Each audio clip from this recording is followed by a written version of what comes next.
नमस्कार मित्रांनो, स्वागत आहे सगळ्यांचं शिवराज सर यूट्यूब चॅनलमध्ये. महावितरण किंवा MSCDCL भरती 2024 तर यामध्ये अंतिम दिवस येऊन टेपलेले आहेत. तर 5347 जी पदं आहेत MSCB मध्ये म्हणजे महाडिस्कॉम रिक्रुटमेंट, तर यामध्ये उद्या शेवटचा दिवस आहे आणि अर्ज अद्याप भरला नसेल तर भरून घ्यायचा आहे. आता बऱ्याच विद्यार्थ्यांचे फोन किंवा मेसेज येत आहेत. तर 10वीचे मार्क्स टाकायला चुकले असतील तर त्यांनी परत अर्ज भरायचा आहे का, हे या व्हिडिओमध्ये बघणार आहे. त्याचबरोबर ज्यांची एक्झाम म्हणजे ज्यांनी आता फॉर्म भरले त्यांची CBT एक्झाम कधी लागणार आहे हे या व्हिडिओमध्ये डिटेलमध्ये बघू.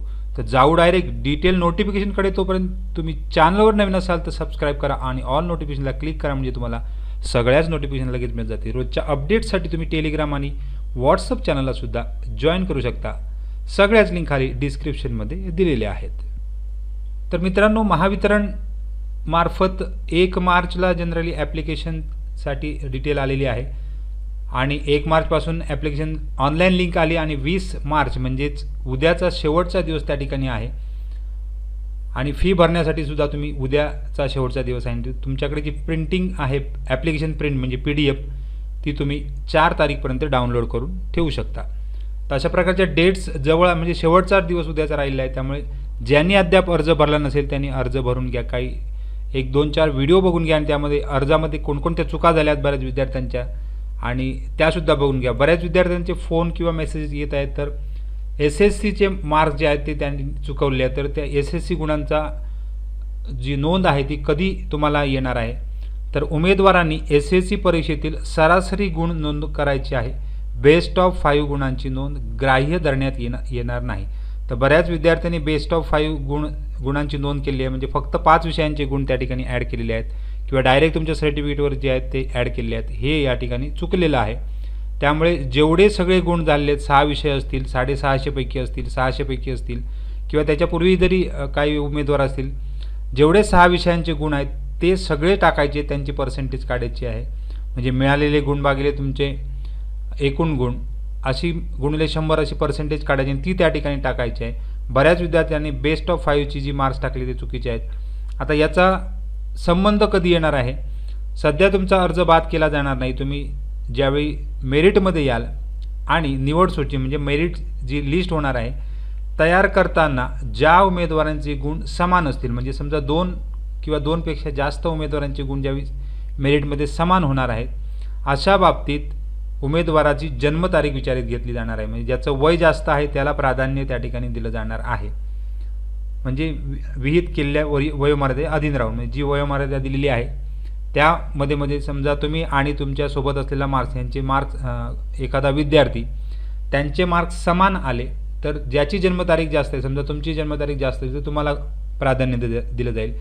किंवा तुमच्यापेक्षा एखादा विद्यार्थी एका दिवसाने जरी मोठा असेल तर त्याला त्या ठिकाणी चान्स दिला जाईल जर समान गुण आले CBT परीक्षेमध्ये. समजा दोघांची जन्मतारीख आणि गुण पण समान आहेत, जन्मतारीख पण एका दिवसाची असू शकते, अशावेळी अशा उमेदवाराला प्राधान्यक्रम. तसेच 2 किंवा अधिक उमेदवारांचे समान गुण, एकच जन्मतारीख आहे, म्हणजे दुसरा मुद्दा त्या ठिकाणी आहे. त्यावेळी SSC परीक्षेमध्ये सरासरी गुण म्हणजे जे 6 विषयांचे गुण आहेत ते कोणाला जास्त आहेत त्याला त्या ठिकाणी प्राधान्य देण्यात येणार आहे. त्यावेळी तुमचा विषय बेस्ट ऑफ 5 जर असेल तर तिथे तुमचा त्या ठिकाणी अर्ज रिजेक्ट होईल. म्हणजे अर्ज रिजेक्ट होणार नाही, तुमची जागा निघून जाणार आहे, म्हणजे तुमचा जो चान्स आहे तो त्या ठिकाणी निघून जाणार आहे. त्यामुळे बेस्ट ऑफ 5 अद्यापर्यंत ज्यांनी भरले त्यांनी परत अर्ज भरायला हरकत नाही, कारण बेस्ट ऑफ 5 ज्यांनी भरलेले आहेत अशावेळी ज्यावेळी समान गुण एकच जन्मतारीख असा ज्यावेळी प्रॉब्लेम येणार आहे त्यावेळी तुमचे मार्क्स त्या ठिकाणी सरासरी मार्क्स कॅल्क्युलेट केले जाणार आहेत. म्हणजे ज्याचे मार्क्स 600 पैकी असतील त्याला प्राधान्य मिळणार आहे. त्यामुळे बेस्ट ऑफ 5 त्या ठिकाणी टाकू नका. बेस्ट ऑफ 5 टाकले असेल तर त्या ठिकाणी तुम्ही अर्ज बदलू शकता. जर तुम्हाला पुढे जाऊन ही अडचण भासणार आहे त्यामुळे तुम्ही एक अर्ज त्या ठिकाणी बाद करू म्हणजे दुसरा अर्ज भरू शकता. दुसरा अर्ज भरताना तुम्ही वेगळा ईमेल मोबाईल ID वापरला तरी चालतो, मोबाईल नंबर किंवा तोच मोबाईल नंबर तोच ईमेल ID वापरून तुम्ही त्या ठिकाणी दुसरा अर्ज भरू शकता. त्याला फक्त जुने काही तुमचे जे नंबर्स आलेले असतील पासवर्ड ते डिलीट करून टाका. नवीन जो तुम्ही अर्ज भरणार तो कंटिन्यू करायचा आहे, कारण ज्यावेळी 2 हॉल तिकीट येतात त्यावेळी तुम्हाला कोणत्या बेस्ट ऑफ 5चे ते त्या ठिकाणी समजणार नाही आहे. त्यामुळे काय करा, नवीन अर्ज भरताना नवीन मोबाईल नवीन ईमेल आय डी वापरला तर उत्तमच आहे, अन्यथा त्या ठिकाणी जुना वापरून सुद्धा त्या ठिकाणी तुम्ही काय करू शकता, अर्ज भरू शकता. तर अशा प्रकारे जेव्हा समान गुणांची संधी येणार आहे, समान गुण किंवा अशी अडचण येणार आहे, एकच जन्मतारीख असेल त्यावेळी तुमचे बेस्ट ऑफ 5चे मार्क्स येणार आहे. अन्यथा तुम्ही जर मार्क्स भरले असेल त्याचा इश्यू त्या ठिकाणी येणार नाही. त्याचबरोबर बऱ्याच विद्यार्थ्यांचं होतं की नॉन क्रिमिनल लेअर प्रमाणपत्र त्या ठिकाणी महिलांसाठी आवश्यक असणार आहे का, अशा विद्यार्थी बरेच जण विचारत आहेत. तर नॉन क्रिमिनल लेअर फक्त त्या ठिकाणी म्हटलेलं आहे समांतर आरक्षण किंवा महिला आरक्षणासंबंधी जर असेल तर शासन निर्णय आहे त्या तरतुदीनुसार 30% आरक्षण त्या ठिकाणी आहे. म्हणजे 5000 म्हणजे साधारण 1600 जागा त्या ठिकाणी महिलांना आरक्षित ठेवल्या जाणार आहेत. आणि नवीन नियमानुसार कोणतीही महिलांची जागा कोणत्याही पुरुष उमेदवाराला दिली जाणार नाही. त्यामुळे 30% आरक्षण तशाच्या तसे राहणार आहे. त्यामुळे महिलांना या ठिकाणी जास्त चान्सेस आहेत. तर खुला प्रवर्गातील जर उमेदवार असेल तर त्या ठिकाणी नॉन क्रिमिनल प्रमाणपत्र सादर करण्याची आवश्यकता नाही, असा GR त्या ठिकाणी 23ला काढला गेला. त्यामुळे खुल्या प्रवर्गातील महिला उमेदवारांनी नॉन क्रिमिनलची गरज नाही आहे. परंतु अनुसूचित जाती जमाती असतील वगळता ही इतर मागास प्रवर्गातील महिला जर असतील तर त्यांच्याकडे विहित वेळेतील म्हणजे ह्या वर्षाचं नॉन क्रिमिनल प्रमाणपत्र असणं आवश्यक आहे. पुढच्या वर्षीचं नाही, यावर्षी 2024 पर्यंत त्या ठिकाणी व्हॅलिड असलेलं नॉन क्रिमिनल प्रमाणपत्र तुमच्याकडे असणं आवश्यक आहे, तर तुम्हाला त्या जातीचा त्या ठिकाणी फायदा मिळणार आहे. फक्त अनुसूचित जाती, अनुसूचित जमाती व अन्य मागास प्रवर्गातील महिलांकरिता आरक्षित असलेल्या पदावरील निवडीकरिता दावा करू इच्छिणाऱ्या महिलांनी इतर मागास बहुजन कल्याण विभाग शासन शुद्धीपत्र क्रमांक दिलेला आहे. शासनाकडून याबाबत वेळोवेळी विहित करणारे नॉन क्रिमिनल प्रमाणपत्र कागदपत्रे पडताळणीच्या वेळी सादर करणे आवश्यक आहेत.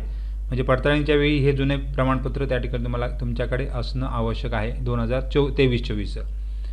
त्याचबरोबर त्या वर्षाचं सुद्धा असणं आवश्यक आहे. त्यामुळे अशा काही बऱ्याच अडचणी त्या ठिकाणी उमेदवारांनी दाखवून दिल्या आहेत. तर त्यामुळे फॉर्म जर चुकला असेल तर परत भरा, काही डाऊट नाही.